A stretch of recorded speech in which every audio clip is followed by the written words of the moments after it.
अच्छा, क्वेश्चन 5 में क्या बोल रहा है बेटा आपको? क्वेश्चन 5 में कह रहा है कि the sides of a rectangle, एक रेक्टेंगल है, उसकी साइड मेजर की जा रही है। एक साइड कितनी है? x+2 सेंटीमीटर, और दूसरी साइड है उसकी x+3 सेंटीमीटर। लेंथ x+2 हो गई, तो इसकी विड्थ कितनी हो गई? x+3।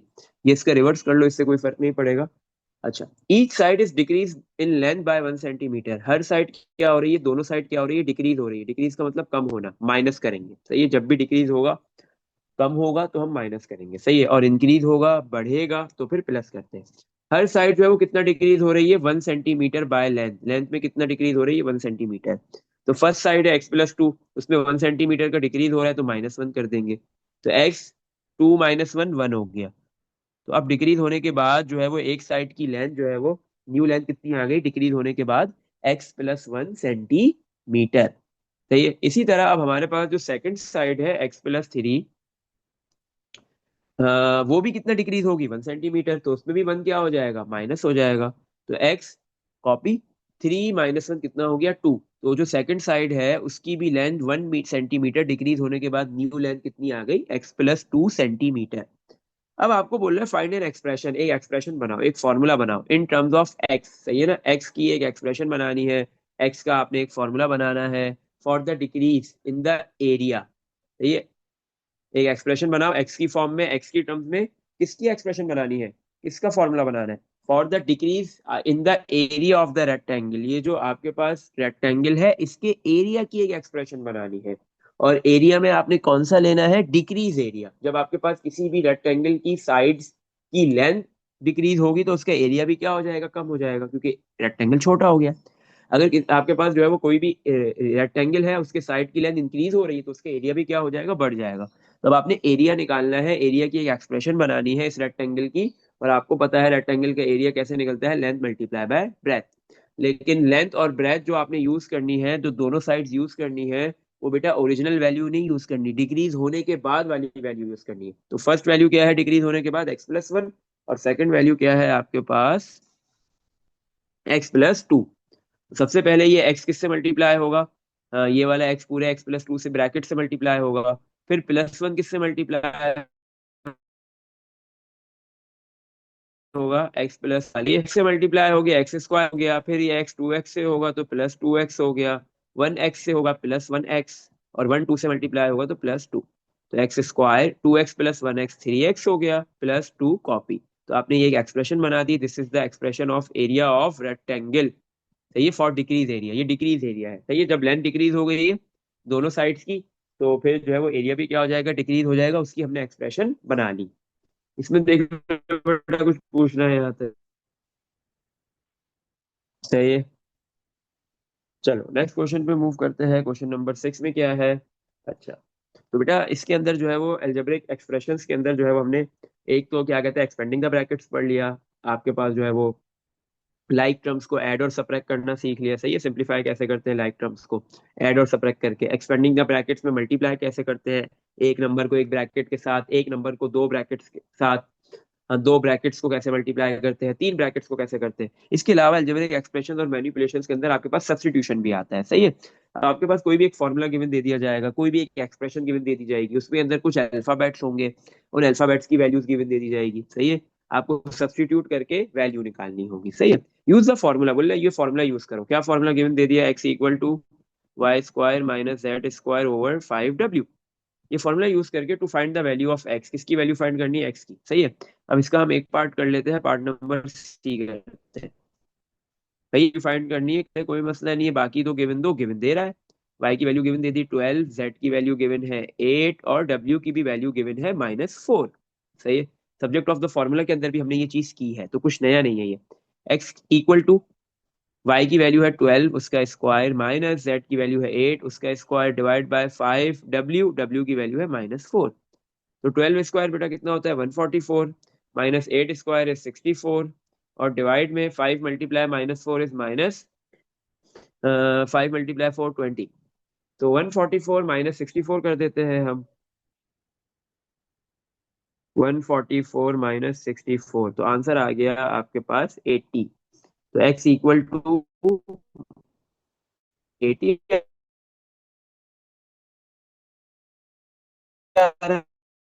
क्या वैल्यू आ रही है, माइनस बीच में लिख लो, फ्रैक्शन के न्यूमिनेटर में लिख लिया, हो गया 4। अगर वैल्यू 4 है, 4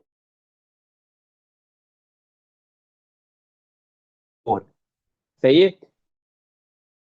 एक्स की नहीं, तो इसकी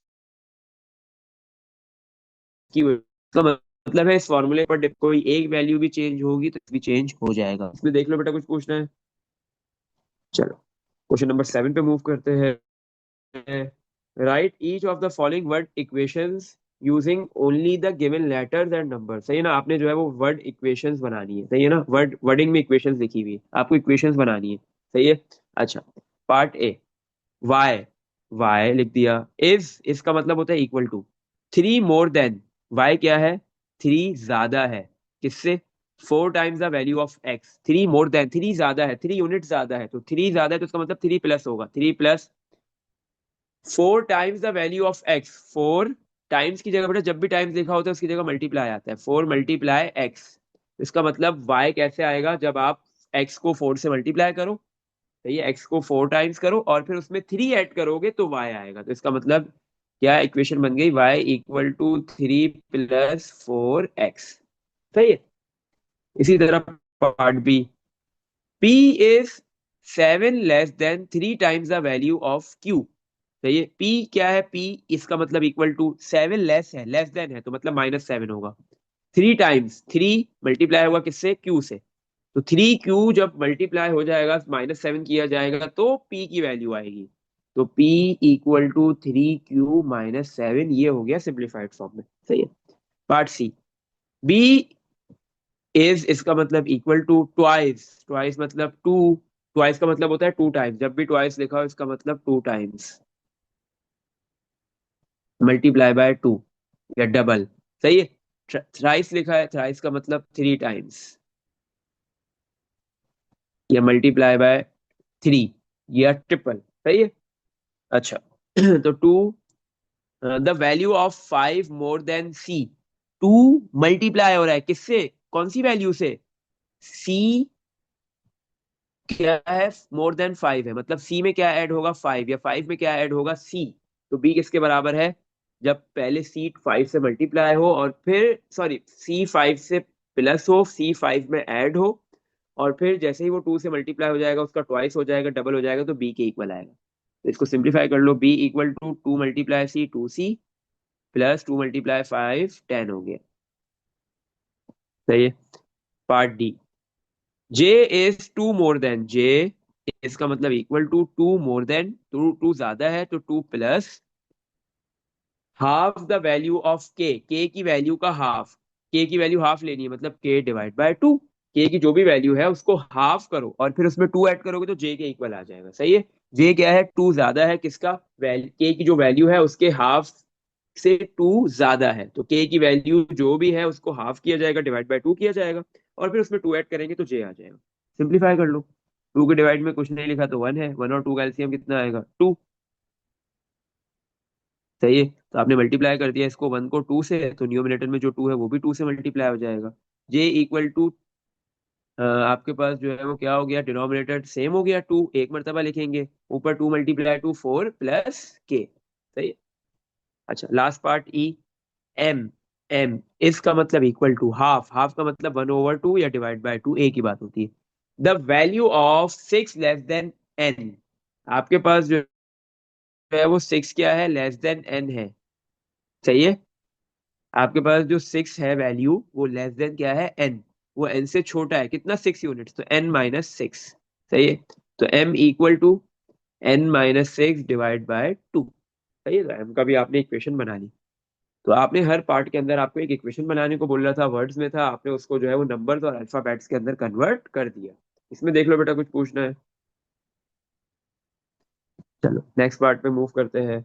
ये भी सब्स्टिट्यूशन का ही है पार्ट, क्वेश्चन 8। क्वेश्चन 8 में आपके पास क्या है, use the formula. Her part में एक फॉर्मूला गिवन दिया हुआ है, बोल रहा है फॉर्मूले के अंदर जो है वो आपके पास क्या कहते हैं, डिफरेंट अल्फाबेट्स होंगे, कोई एक अल्फाबेट आपको बोलेगा फाइंड करो और बाकी बाकियों की वैल्यूज गिवन होगी। अच्छा, हम इसके कोई भी दो पार्ट कर लेते हैं। एक हम इसका पार्ट सी करते हैं, एक पार्ट ई करते हैं। सी में use the formula P equal to 9 - 1/2 Q। सही है। टू फाइंड P क्या ढूंढना है, P की वैल्यू ढूंढनी है। Q की वैल्यू गिवन दे दी -8। तो P इक्वल टू 9 - 1/2, Q की वैल्यू है -8। तो 9 - 8 + 8 × 1 8 divide by 2। 9 + 8 divide by 2 is 4। तो Q की वैल्यू कितनी आ गई, 13। सही है। तो Q की वैल्यू क्या है, 13। Q के 8 की Q सॉरी P की वैल्यू क्या है, 13। Q क्योंकि आपके पास Q जो था उसकी वैल्यू -8 थी। अगर Q -8 है तो इस फॉर्मूले को यूज करते हुए P की वैल्यू कितनी आ रही है, 13। चलो लास्ट पार्ट करते हैं इसका, पार्ट ई। पार्टी में भी एक फॉर्मूला गिवन दिया हुआ है, J equal to 1/2 K -1/3 M। सही है। इसमें 3 अल्फाबेट्स हैं। टू फाइंड J की वैल्यू फाइंड करनी है। J अननोन है आपके लिए। सही है, J फाइंड करो। तो भाई बाकी दोनों अल्फाबेट्स की वैल्यूज गिवन दे दो। K की वैल्यू गिवन है -10 और M की वैल्यू भी गिवन है -24। सही है। चलो, तो J इक्वल टू 1/2 K की वैल्यू -10 -1/3 M की वैल्यू -24। तो 1 × -10 - 10 और डिवाइड में 2। Minus minus plus 24। 1 × 24 divide by 3। तो -10/2 इज 5 प्लस 24/2 इज तो वजह की क्या वैल्यू आ गई, -5 + 8 इज 3। अगर आपके पास जो है वो के की वैल्यू -10 है, एम की वैल्यू -24 है, तो इस फॉर्मूले को यूज करते हुए आप जे की वैल्यू क्या फाइंड कर लोगे, 3। तो जे की वैल्यू क्या आएगी, 3। इसमें देख लो बेटा, कुछ पूछना है? चलो नेक्स्ट क्वेश्चन पे मूव करते हैं। क्वेश्चन नंबर 9 में क्या है, इसके 3 पार्ट से एक पार्ट मैं करवाऊंगा। सही है, बाकी दोनों आपने करने हैं। For each of these diagrams find a formula for ए। सही है ना, इन सारी डायग्राम्स में आपने किसका फॉर्मूला बनाना है, ए का बनाना है। सही है। सही है, ए मतलब, और आगे बताएगा the area of shaded part of the figure. ये जो ए है वो क्या है, एरिया है फिगर का। पूरी फिगर का नहीं, सिर्फ शेडेड पार्ट का एरिया है। सही है। जो इस फिगर का शेडेड पार्ट है उसका एरिया है। पार्ट सी करते हैं। अच्छा, पार्ट सी में बेटा आपको क्या है, एरिया का फॉर्मूला बनाना है सिर्फ शेडेड पार्ट का। अब पार्ट सी के अंदर ना दो आपके पास जो है वो ऐसे बॉक्सेस है जो अनशेडेड है। तो सबसे पहले आप उन बॉक्सेस के एरिया निकालोगे। इसका फर्स्ट बॉक्स का क्या एरिया आएगा, ये रेक्टेंगल है और आपको पता है रेक्टेंगल का एरिया क्या होता है, length x multiply by, length x है ना, एक्स मल्टीप्लाई बाय ब्रेथ या हाइट 2। तो आपके पास फर्स्ट बॉक्स का एरिया हो गया 2x। इसी तरह सेकंड बॉक्स का भी बिल्कुल सेम होगा, वो भी कितना होगा, 2x, क्योंकि उसकी भी लेंथ 2 है और हाइट, सॉरी लेंथ एक्स है और हाइट 2 है। सही है। तो दोनों बॉक्सेस का एरिया जो अनशेडेड है, जो रीजन शेडेड नहीं है, उसका एरिया है 2x। अच्छा, तो अब हमने शेडेड वाले पोर्शन के एरिया बनाने। शेडेड का एरिया कैसे आएगा बेटा, शेडेड आपके पास ये जो सबसे पहले आप पूरे रेक्टेंगल के एरिया निकालोगे। सॉरी, पूरा ये स्क्वायर है, रेक्टेंगल नहीं है। रेक्टेंगल होता तो रेक्टेंगल, स्क्वायर है तो स्क्वायर। आप इस पूरे स्क्वायर का एरिया निकालोगे, कैसे आएगा, लेंथ 10 मल्टीप्लाई हाइट 10। स्क्वायर का एरिया आ गया 10 × 10, आंसर इज 100। कोई भी यूनिट नहीं लिखा हुआ तो आपने भी कोई यूनिट नहीं लिखना। तो ए इक्वल टू 100, ये आपके पास पूरे स्क्वायर का एरिया आ गया। अब आपको सिर्फ एरिया निकालना है शेडेड रीजन का। तो शेडेड रीजन आपके पास पूरे स्क्वायर का जो एरिया है उसमें से आप अनशेडेड रीजन वाले एरियाज को माइनस कर दोगे, तो आपके पास सिर्फ शेडेड रीजन का एरिया आ जाएगा।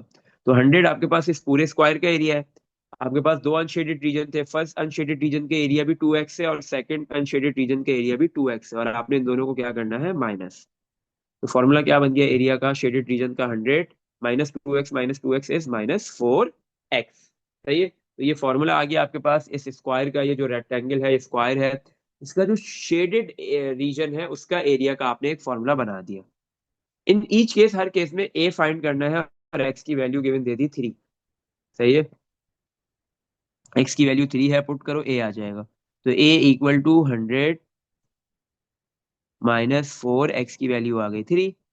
100 -4 × 3 इज 12। तो 100 - 12 कितना हो गया, 88। सही है। तो आपके पास जो है वो शेडेड रीजन का एरिया कितना आ गया, 88 वैल्यू है। सही है।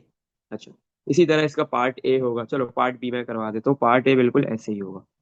पार्ट बी में क्या है, सही है, पार्ट बी में आप सबसे पहले आपने पूरे स्क्वायर का एरिया निकाल, सॉरी पूरे रेक्टेंगल का एरिया निकाल लिया। लेंथ है 12 मल्टीप्लाई हाइट है 8। 12 मल्टीप्लाई 8 कर दो तो आपके पास जो है वो इस पूरे रीजन मतलब पूरे रेक्टेंगल का एरिया आ जाएगा। 12 × 8 आपके पास 96 हो गया। और फिर जो इसका जो क्या कहते हैं अनशेडेड रीजन है जो इसके अंदर मौजूद है, तो हम उसका एरिया निकालेंगे। क्या कैसे आएगा? लेंथ है 3 और इसकी हाइट है 2x, तो मल्टीप्लाई बाय 2x। 3 × 2 6x हो गया। सही है। तो टोटल एरिया आपके पास एरिया कैसे आएगा अनशेडेड रीजन का, जो टोटल स्क्वायर के पूरे रेक्टेंगल का टोटल रेक्टेंगल का जो एरिया है 96, उसको माइनस कर दो अनशेडेड रीजन के एरिया 6x से। तो आपके पास क्या हो गया, यहाँ पे शेडेड रीजन के एरिया का एक एक्सप्रेशन फॉर्मूला बन गया। अब आपने ए की वैल्यू फाइंड करनी है, x3 गिवन दिया हुआ है। तो a equal to 96 minus 6 multiply 3। तो 96 माइनस 6 मल्टीप्लाई 3 इज 18। 96 माइनस 18 कर देंगे तो 78। तो आपके पास पार्ट बी के अंदर जो रेक्टेंगल है उसका शेडेड रीजन का कितना एरिया आ गया, 78। इसमें देख लो बेटा, कुछ पूछना है? चलो नेक्स्ट पार्ट पे मूव करते हैं। क्वेश्चन नंबर 10 है। इसके बाद क्वेश्चन नंबर 10 में क्या बोल रहा है? The circumference of a circle. आपके पास बेटा एक सर्कल है, उसका circumference C. The circumference of a circle. सही है। सर्कल के सरकमफेरेंस को किससे डिनोट किया जा रहा है? सी से। एंड इट्स एरिया, एरिया को कैपिटल ए से, are connected by the formula. आपके पास एक सर्कल है, उसका सरकमफेरेंस और एरिया को एक फॉर्मूले से कनेक्ट कर दिया गया। क्या है? Small C. सी क्या है? सर्कल का सरकमफेरेंस है, equal to 2 square root pi A. सही है। और जो कैपिटल ए है, this is the area of circle. Giving your answer in terms of pi. आपने अपना आंसर पार्ट ए और पार्ट बी दोनों का आंसर पाए में देना है, पाए की फॉर्म में देना है। मतलब पाई की वैल्यू सब्स्टिट्यूट करने की कोई नीड नहीं है। इसका मतलब ये, अगर पार्ट इस तरीके का कोई आएगा तो वो विदाउट कैलकुलेटर में आएगा। सही है। फाइंड। आपने अपना आंसर पाई की फॉर्म में देना है। फाइंड पार्ट ए में बोल रहा है द वैल्यू ऑफ, फाइंड करो। और ए की वैल्यू आपको गिवन दे दी, when A equal to 9 pi. A की वैल्यू कितनी है? 9 पाई। सही है। तो c equal to 2 root pi की कॉपी, ए की जगह पे वैल्यू आ गई 9 पाई। अच्छा, 2 root copy 9। 9 pi multiply pi क्या हो जाएगा? 9 पाई स्क्वायर। अच्छा, 9 बेटा रूट से बाहर निकल के आ सकता है, यस। 2 कॉपी किया, 9 रूट से बाहर आके 3 हो गया। और रूट में रह गया पाई स्क्वायर, तो ये स्क्वायर रूट कैंसिल। तो आपके पास पाई भी रूट से बाहर आ गया। 2 × 3 6। तो आपके पास सरकमफेरेंस सी की क्या वैल्यू आ गई? 6 पाई। पाई की फॉर्म में आंसर आ रहा है 6 पाई। सही। पार्ट बी, पार्ट बी में क्या बोल रहे हैं? फाइंड द वैल्यू ऑफ ए। ए की वैल्यू फाइंड करो। और आपके पास क्या गिवन दे दिया? सी। सी की क्या वैल्यू है? 2 पाई। सही है।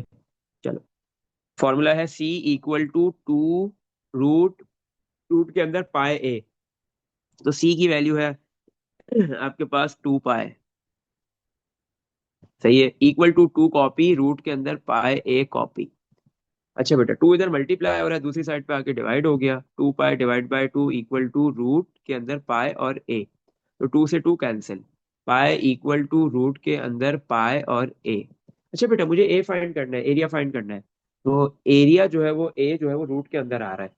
तो रूट हटाने के लिए आप दोनों साइड पे क्या करोगे? Squaring on both sides. आपने दोनों साइड पे स्क्वायरिंग कर दी, स्क्वायर रूट आपस में कैंसिल। सही है। आपने दोनों साइड पे स्क्वायरिंग कर दी, स्क्वायर रूट कैंसिल हो गया। पाई ए रह गया राइट साइड पे, और लेफ्ट पे क्या है? Pi square. अच्छा, ए के साथ पाई मल्टीप्लाई हो रहा है, दूसरी साइड पे आके लेफ्ट पे आके डिवाइड हो गया, इक्वल टू ए। तो ऊपर 2 पाई है, नीचे 1 पाई है, 1 पाई से 1 पाई कैंसिल। एरिया की क्या वैल्यू आ गई? पाई। इसमें देख लो बेटा, कुछ पूछना है? सही है। तो ये भी आपके पास सब्स्टिट्यूशन का था। सही। अच्छा बेटा।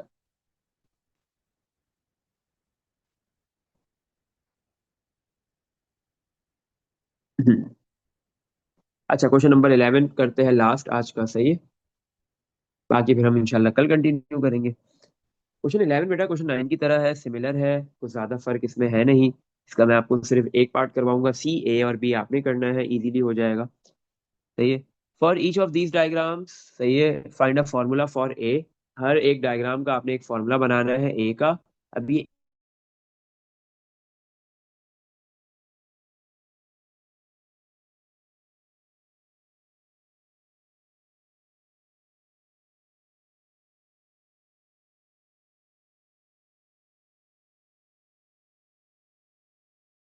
और आपके पास जो है वो हाइट भी 12 है। तो आपने क्या करना है, इस पूरे क्या कहते हैं स्क्वायर का एरिया निकालना है। कैसे आएगा, लेंथ 12 मल्टीप्लाई हाइट 12, तो आंसर आ गया 144। सही है। चलो।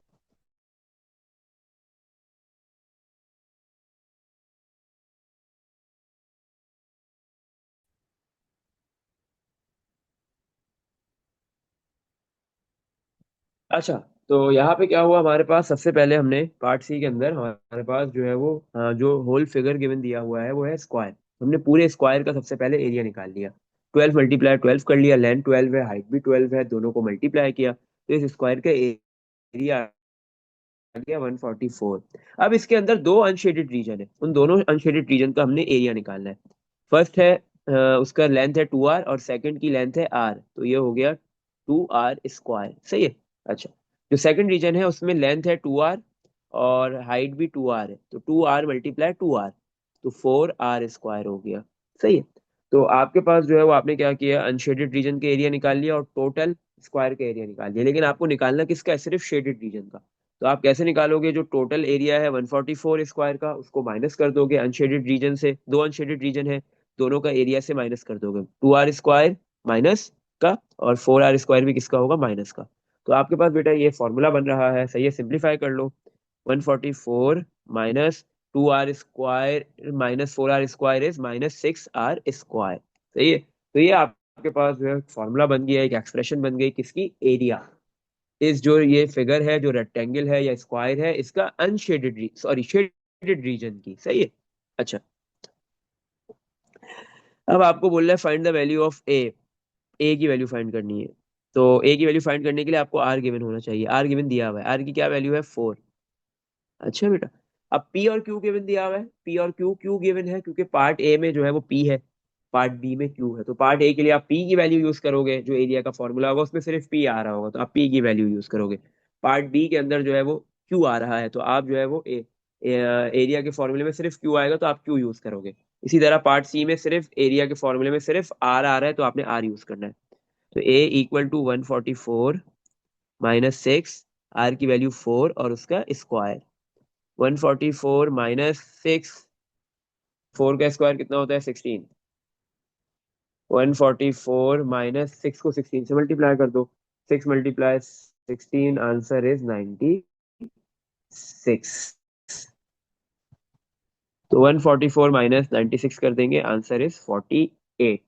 तो आपके पास जो है वो ये स्क्वायर का शेडेड रीजन का एरिया कितना आ गया, 48। बाकी पार्ट बिल्कुल बेटा इसके ऐसे ही होंगे। इसमें देख लो बेटा, यहाँ तक कुछ भी पूछना है। सही है। तो आज हम इस लेक्चर को यहीं तक रखेंगे, इस टॉपिक को। कल इंशाल्लाह हम इसको कंटिन्यू करेंगे और फिर इसको खत्म भी करेंगे।